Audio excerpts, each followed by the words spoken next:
Hey everyone, either welcome back or welcome to my channel. And in today's video, I want to talk about IIH being an invisible illness and what exactly that means. So before we get into any more details, time for the intro. Hey everyone, my name is Ashley Stewart. Back in 2018, I was diagnosed with IIH. The long form of this name is called idiopathic intracranial hypertension. Some of you may also know this condition by its older names, either pseudotumor cerebri or benign intracranial hypertension. So if you're curious to learn more about what it's like to live with this condition, or what those of us living with this condition would like you to know, then I strongly encourage you to watch on.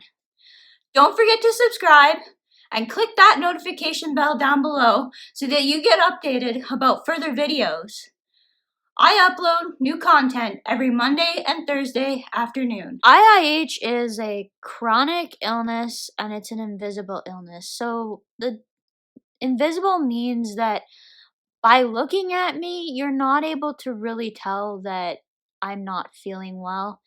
I think if you were around me enough, you'd probably be able to pick up on the subtle hints of when I'm not feeling very good because I would be acting differently. But it's not physically visible to those who are looking at you. So this means that you can pretty much go anywhere and people are not able to really tell that you're going through a pretty serious diagnosis. I like that IIH is invisible in some ways, and in some ways it's really, really frustrating. So the reason why I don't mind this being invisible is because I don't get stopped and asked a lot of questions about how I've been doing unless people are aware that I've been going through what I've been going through. And at this point, I actually live in a fairly small community, so most people are aware. So that does happen, but not everybody is aware to the point where they're asking a lot of questions.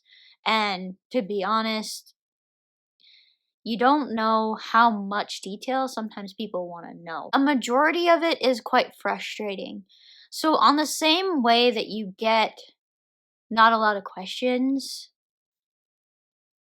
people often ask you, well, what are you doing now? Like, what are you up to? I personally get asked this a lot because people know that I was in university. It's so hard having to explain to people that I've had to take a step back from pursuing a career or further education because of my IIH diagnosis. On the bright side, at least I graduated from my degree. And then it just seems like they're surprised when you're going through something like IIH. And I don't know if it's the name freaks people out because it's so long. So again, idiopathic intracranial hypertension. I am guessing as it was to me when I first heard it, I was like, my word, that is a long name. And I didn't even know how to break it down. So I'm guessing that there is a little bit of that sounds like a really big name. It must be because it's a big name, it must be scary. I know that people have that happen when they're reading ingredients lists or scientific names on certain things. Big names tend to scare people. It can be also really difficult to put IIH into this is what it is in one sentence. IIH, for those of you who maybe knew, is an increased intracranial pressure without a known cause. That covers the idiopathic, that covers the hypertension, and then it covers inside the head because you got intracranial pressure that I just mentioned. So that's basically what it is. So the pressure's elevated.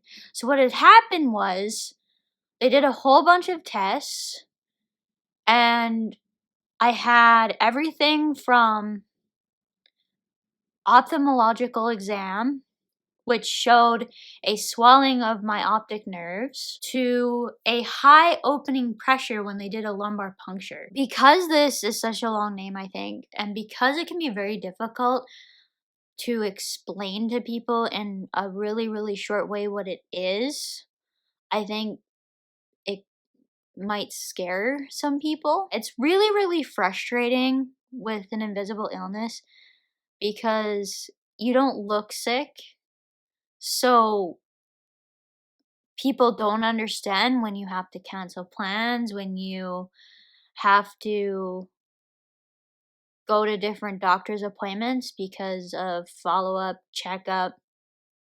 Doctor wants to see you for whatever reason, could be multiple different reasons. The fact that this is a long-term illness too, so it's chronic illness, there is no cure. Weight loss is sometimes successful for putting it into remission, but anyone who's lost weight can tell you how hard it is to keep weight off when you lose weight. One minute I'm feeling, my 80% or what I consider normal now, and then the next I'm on the couch kind of at an angle like this with my head because it hurts so much, and it can be so fast. I've had it happen within 10 or 15 minutes. Like, it is quick when it happens. It feels like it hits you really, really fast.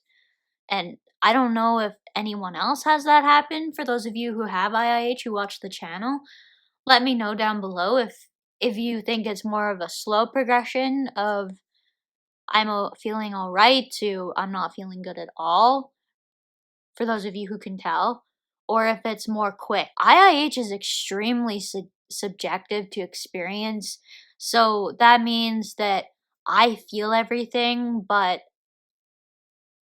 it's not really obvious to the person who may be with me that I'm going through that. Like, I think I've mentioned that a lot before. People sometimes will get frustrated too because it might look like you're trying to get out of doing things or that you're lazy. You're not.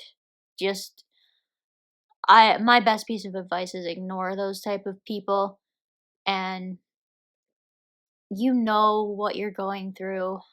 They don't, unless they've had something similar. They're not going to be able to relate maybe in that case. Not everybody has the same amount of compassion for others. One of the most frustrating things I think for me is the fact that I can do a high intensity workout and feel amazing afterwards. And yet I try and unload the dishwasher, do vacuuming, which is not heavy, strenuous activity, and I'm wiped out. Like, that is just still unbelievable to me that I experienced that. Like, it's hard to explain. So if you guys have any questions or comments, feel free to leave them down below. And as for now, that's it for today. Bye everyone.